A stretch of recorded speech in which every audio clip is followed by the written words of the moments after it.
Sasa, Gotea, how are you? It's so good to meet you. It's so good to meet you. Have a seat, have a seat, have a seat.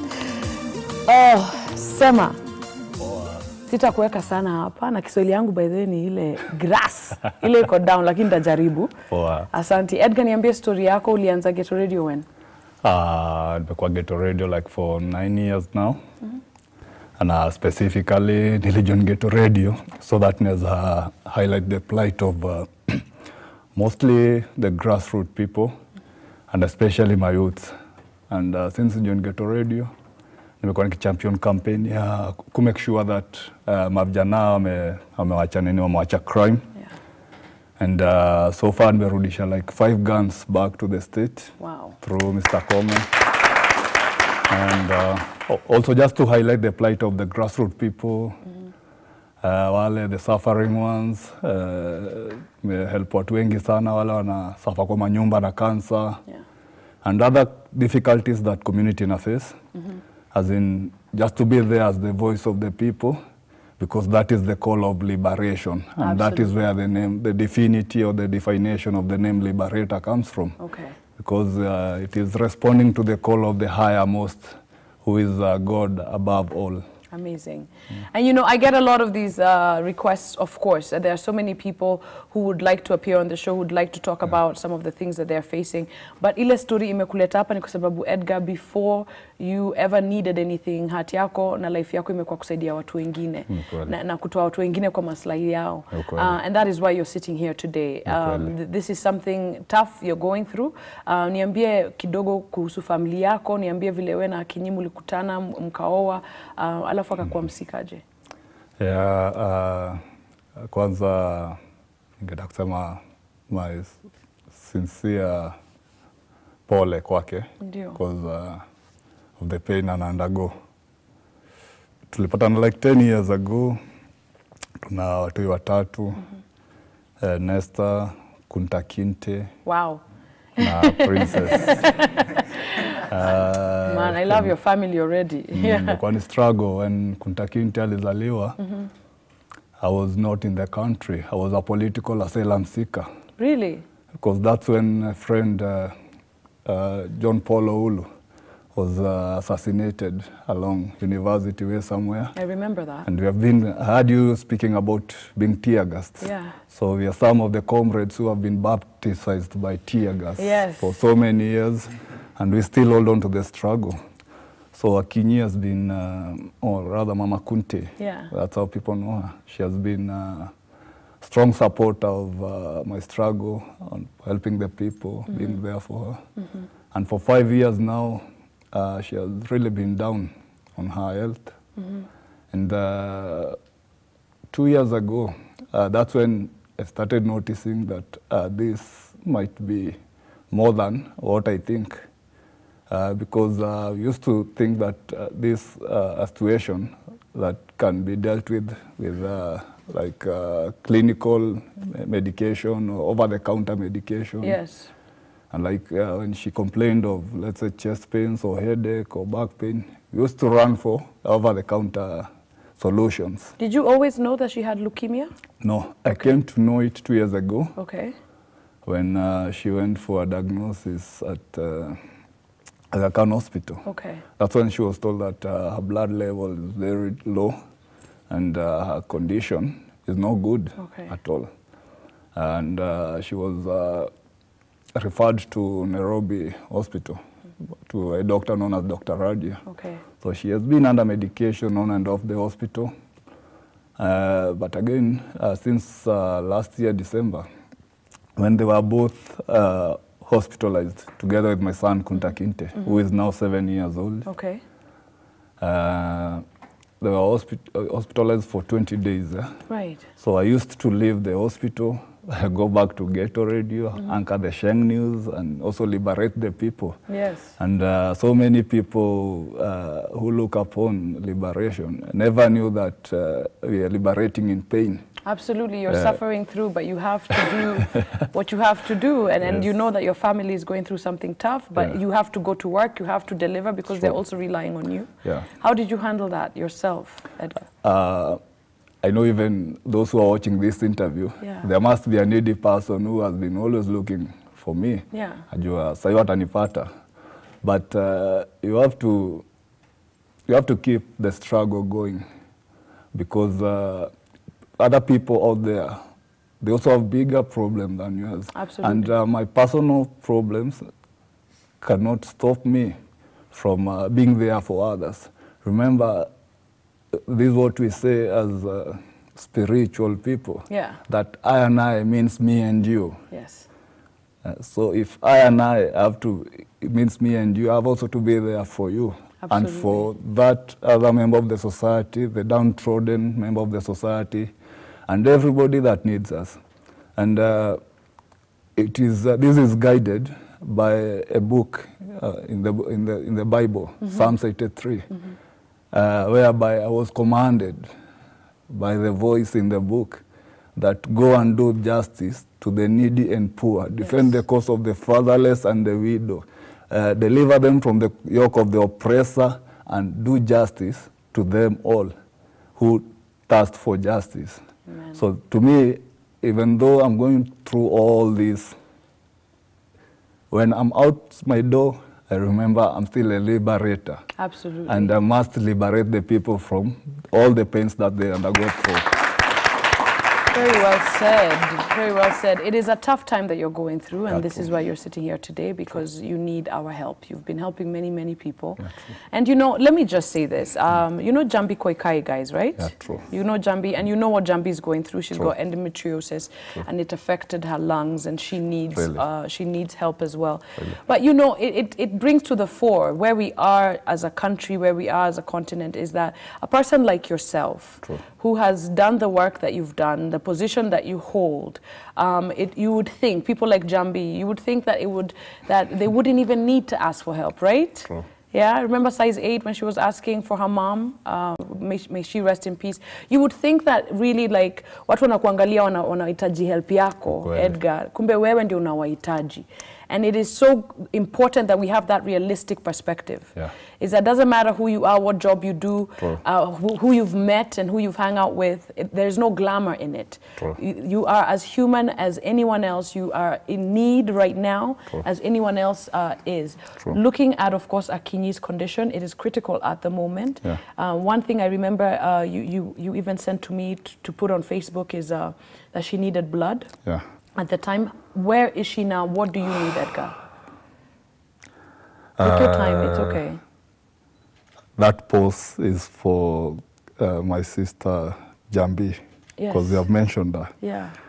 We are together in the reggae industry. Yes, you are. I know what she is going through, and I'm calling upon all Kenyans to support her. She has a fundraising on 25th. Yes, she does.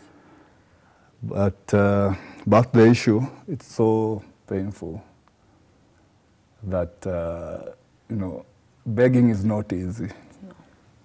But asking for help is easy. But it has reached to a point that we have to beg so that Jambi can be fine, Mama Kunte can be fine. Kunte can be fine. Kunte can be fine. And when Mama Kunte was admitted, she has been in hospital now for 21 days. She's in Kenyatta. Or 7B, and she has a special blood condition, and her blood condition is you must be A positive or O, because O are universal blood donors. But the most painful thing is that whoever donates blood, you donate it for free. But blood is not free. Really? So I experienced this in Nairobi Hospital. When so many people had the call and they came to donate blood for Mama Kunte, and also at Kenyatta Hospital, when Kenya National Blood Transfusion had to intervene. Because a person admitted for urgent blood transfusion receives blood after 72 hours, after her body has started cracking and decaying through her nose and mouth. And you know watu wako wamekuja. People have come na wamepatiana damu. They have really come kwanza, in fact, mpaka waheshimiwa. From my friends, na unapata, like right now imemu affect sana, As we are speaking, her body cannot hold that blood because of the cracks in her inner body, inner parts. And so she's bleeding, basically. She's in severe bleeding. As I just told you, I received a call from the doctor. She has a migraine headache, severe bleeding, and she's on oxygen. Something that could have been prevented mapema. Why the delay? Why are they stopping from transfusing it, based on the fact that people have come to actually donate to her? We have been asking this question, but the problem with health providers, I don't know if they are not motivated enough or they don't have passion for what they do.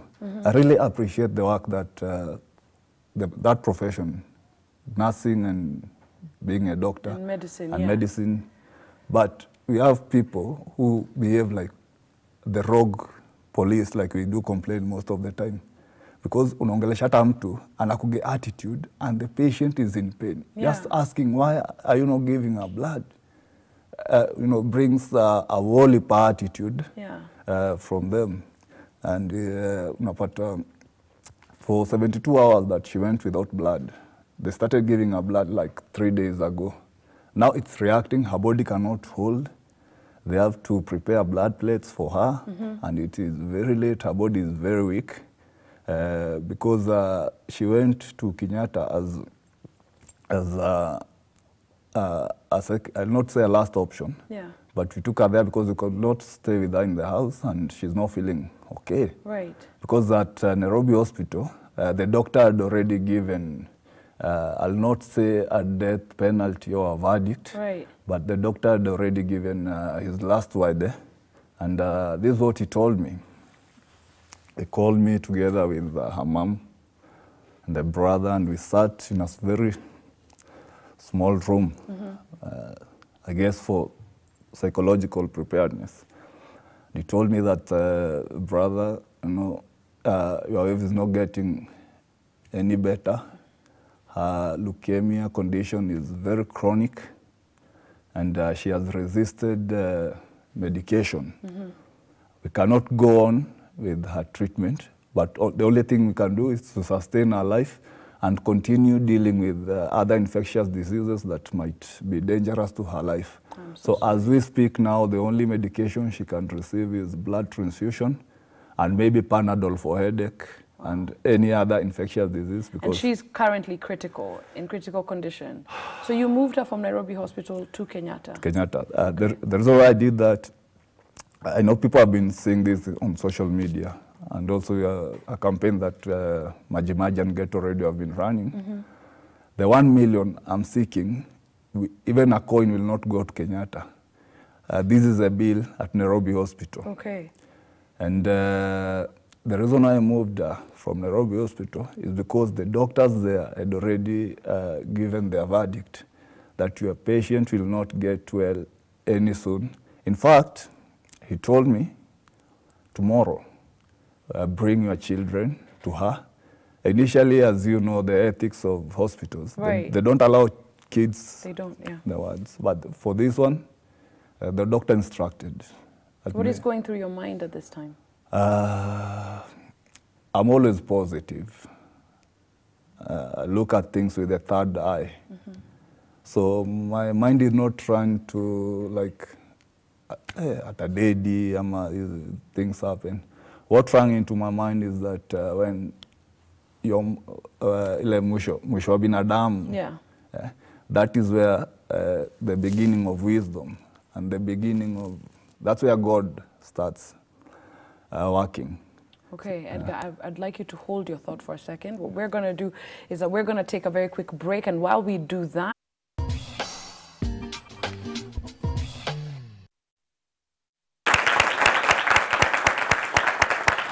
we are back, everybody, with Edgar the Liberator. I love that. I love that you are the Liberator, an amazing man. You're such a strong man. And we want to celebrate you. We want to tell you that you are going to be okay, and your family will be okay, and God will intervene. The hashtag is Edgar Needs Us. Edgar Needs Us. It's right there on your screen. Edgar Needs Us. Very important indeed. And you know what I love? I love when you give Kenyans a cause. When you give Kenyans a cause, they know how to stand behind a cause, right? True. Ata politics. Atoke ka pay bill number. What's what akupea? How has it been for you trying to raise this money, trying to get blood donations? Has it been hard? For blood donation, Yeah. I can tell you people have been coming through. But again, for the youth, we need to also educate the people some of the things that makes them an obstacle. Yeah. When the heart is willing to donate blood, but the flesh has refused. What do I mean? A lot of people came through, but like unaambiwa, you cannot donate, you have a tattoo, kona pacing hapa, and so many other things. But unacheki, the heart is really willing. Yeah. Amekam kudonate, amekam all the way from Machakos, Kitengela, Mathare, amekam kudonate blood. But ni poa watu understand zile obstacles wana face. But I really thank wale walikuja through kudonate blood for Mama Kunte. Absolutely. I'm really thankful. But again, for also for financial support, like since nili put the pay bill number, nime receive around 300K. 300K, that's good. From different people. Siwezi kuambia huu namjua, huu simjui. I want you to tell us where you are in terms of, you've just mentioned your pay bill number, you've raised about 300,000 from mostly strangers, people you do not know. Don't know. And the people that you do know have not come forward yet, which is yet being the key word here. Yes. How much are you looking for, Edgar? To clear the bill at Nairobi Hospital. How much is it? 1 million for, 1 million for Nairobi for Hospital. Nairobi Hospital. And I have to raise like 2.4 million because my son Kunta Kinte must undergo bone marrow transplant before his 12 years. Wow. How old is he? 7? 7 years. Okay. He's a free spirit. He knows himself. He can express himself, and I hope one day. So he's like you, basically. I hope so. He's basically like his dad. So. Okay, so let's get down to the numbers right now. You need 1 million shillings. Today is the deadline for Nairobi Hospital. Nairobi Hospital. Okay. And for Kenyatta Hospital and for your son, you need about 2.4 million? 2.4 million. So in total, you need about 3.5 million? 3.5 million. Okay. And I already have, for 2 weeks, I've been running a pay bill number. Na nashukuru sana kwa sababu mafano yetu, hata zile children homes huenda na my friend Bonoko. Find that wanaletaga sukari quarter, unga nusu. So hizo ndo vitu wamekuwa kinitumia 20 bob, 10 bob, 1 bob. Ni sawa. Na appreciate sana, unajua.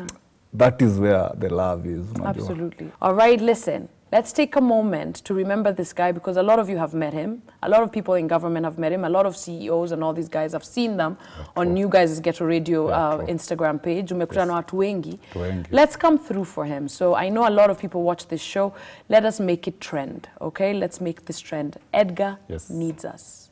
All right, the hashtag is Edgar needs us, and we are going to come through. Thank you for being here. Thank you also. Asante sana.